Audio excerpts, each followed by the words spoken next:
Una vez tenemos abajo la transmisión, verificamos y nos percatamos de que en efecto solo gira hacia un lado.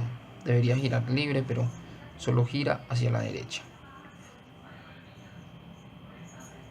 Ya con la nueva que se le montó, quedó funcionando perfectamente.